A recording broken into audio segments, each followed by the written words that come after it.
Yeah, we've heard about squatters in the news. Never thought it would be next door to, where we all grew up. James O., a man who grew up in a multi-million-dollar neighborhood in Bethesda, is one neighbor of nearly an entire block who has contacted Spotlight on Maryland to investigate an alleged squatter takeover of a $2.3 million property on Burning Tree Road.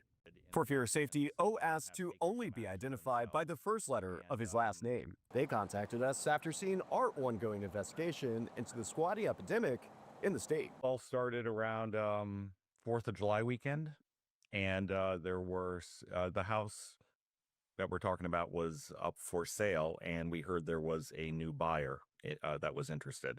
Sounded like they were going to close around that period of time, and some new people moved in. O said the tight-knit community quickly suspected the new neighbors were not the actual new home buyers, but suspected squatters. They made contact with the occupants, who they identified as Tamika Good and Corey Pollard. We were aware that the sale had not closed, and the new occupants were unlawfully occupying the building. How did this all start? How did this all happen? The bank foreclosed on the previous owners because they were in default on their mortgage. John, another Bethesda neighbor to the suspected squatter house, pointed us to court records on how the property initially became vacant. The man's real name is being withheld by his request for fear of his safety.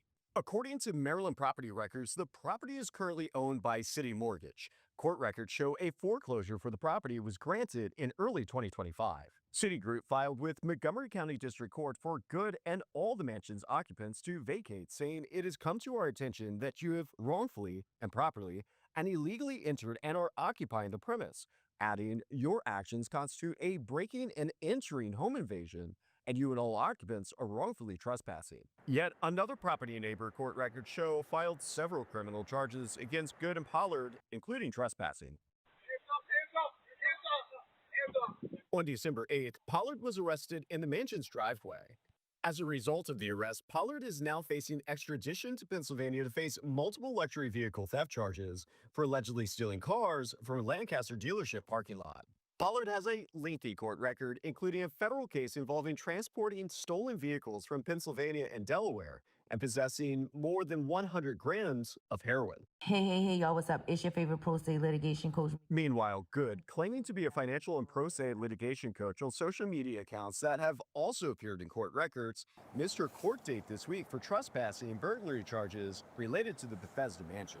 Wanted to show you guys something real fast. I always talk about how the devil is in the details and how when you get these documents, you have to go through them with a fine-tooth comb. This TikTok post from April advertises a rental package for $500 for a limited time, with a screenshot of what appears to be a lease welcoming letter. After speaking to the neighbors, we decided to try to make contact with the people inside the house. After knocking multiple times and hearing a dog bark, but then silence, we left a business card asking for the occupants, including Good, to contact us as soon as possible. Meanwhile, back in the neighborhood, we asked John about how he feels about the alleged squatting incident. You know, you do everything right.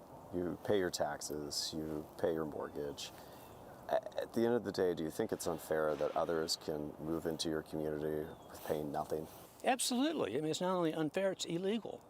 It's immoral. You know, they need to be apprehended and prosecuted to the fullest extent of the law. Do you think that the Maryland General Assembly should make matters of closing the loophole and squatting a priority this next session? Absolutely, and other states and jurisdictions have done it too.